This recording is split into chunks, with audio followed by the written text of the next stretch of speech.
Assalamualaikum. Perkenalkan, nama saya Anissa Ulfa. Nama saya Salza Sari Anggraini. Nama saya Nina Septiana. Di sini kami ingin membahas resiko investasi dan risiko imbal hasil. Stay tune.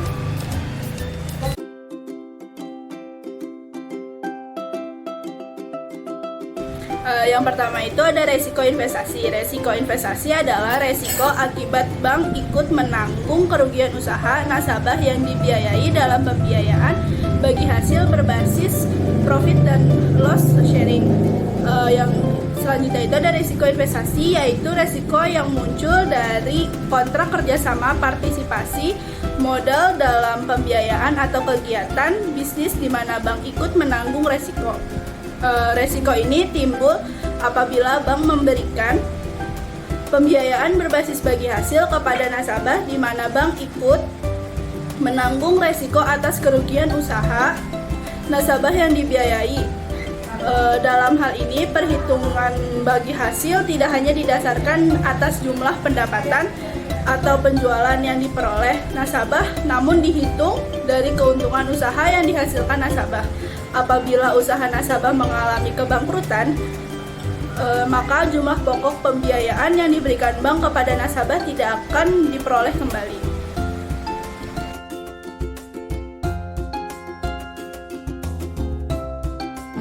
Selanjutnya yang kedua ada cakupan dan komponen.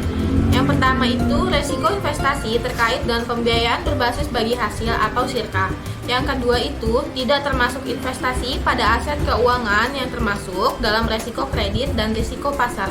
Yang ketiga itu pembiayaan bagi hasil terdiri dari yang pertama ada mudharabah, yang ketiga ada musyarakah, yang ketiga ada akad syirkah. Akad syirkah itu dibagi menjadi tiga lagi, ada muzaraah yaitu penyerahan lahan dan bibit oleh pemilik kepada pengelola. Selanjutnya itu ada mukharobah yaitu penyerahan lahan oleh pemilik dan bibit dari pengelola. Yang ketiga ada musakoh yaitu penyerahan perawatan tanaman kepada pengelola. Selanjutnya itu ada dasar perhitungan bagi hasil. Yang pertama itu bagi pendapatannya itu ada pendapatan kotor dan ada pendapatan bersih. Selanjutnya itu yang kedua ada bagi keuntungan dan kerugian.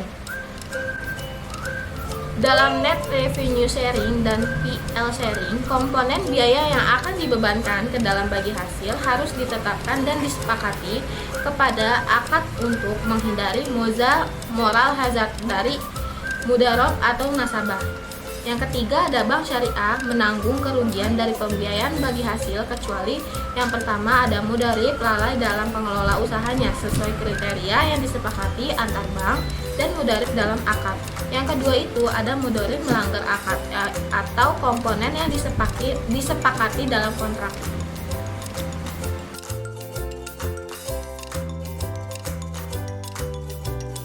Nah, teman-teman, selanjutnya itu saya akan menjelaskan mengenai pengelolaan resiko investasi. Yang pertama ada Know Your Customer. Data historis dengan bank di mana mudharib sudah mempunyai reputasi yang baik atau MIS dengan pembiayaan murabahah dan ijarah.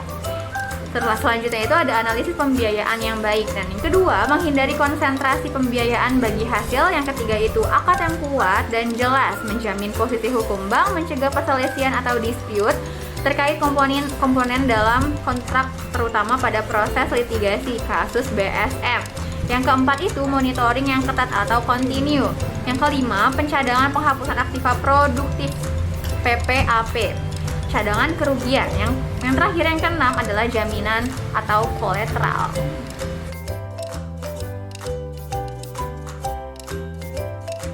Selanjutnya itu ada resiko imbal hasil. Resiko imbal hasil adalah resiko akibat perubahan tingkat imbal hasil yang dibayarkan bank kepada nasabah karena terjadi perubahan tingkat imbal hasil yang diterima bank dari penyaluran dana yang dapat mempengaruhi perilaku nasabah dana pihak ketiga. Resiko imbal hasil yaitu resiko akibat peningkatan pada imbal acuan yang dapat mempengaruhi ekspektasi tingkat imbal hasil yang diminta nasabah. Cakupan dan komponen nasabah.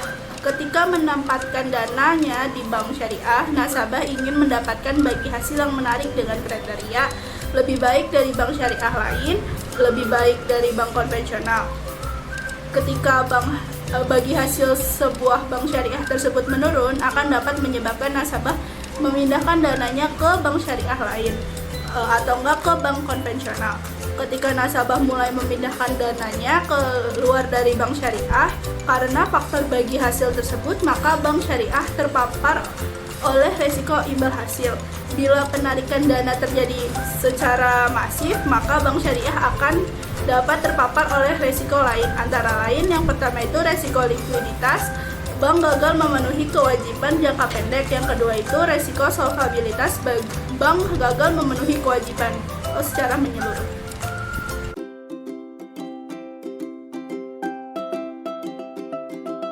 Selanjutnya ada cakupan dan komponen hasil. Yang pertama itu bagi hasil bank syariah, yang terdiri dari bagi hasil sendiri dan bagi hasil bank lain. Yang kedua itu ada imbal hasil acuan. Yang pertama ada kupon sukuk negara dan swasta. Yang kedua suku bunga di pasar uang konvensional. Karena industri bank syariah merupakan minoritas di perbankan nasional, maka rentan terpapar oleh tingkat suku bunga di perbankan konvensional, yaitu yang pertama ada suku bunga bank konvensional dan kupon obligasi. Selanjutnya ada identifikasi risiko.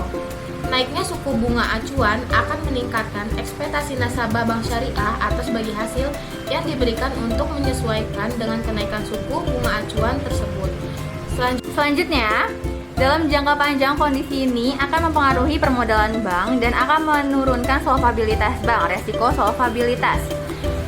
Selanjutnya lagi, contoh terburuk dari displaced commercial risk terjadi pada bank di Mesir bernama International Islamic Bank for Investment and Development pada pertengahan tahun 1980-an, di mana displaced commercial risk menyebabkan bank syariah membayar bagi hasil melebihi pendapatannya sehingga menimbulkan kesulitan modal.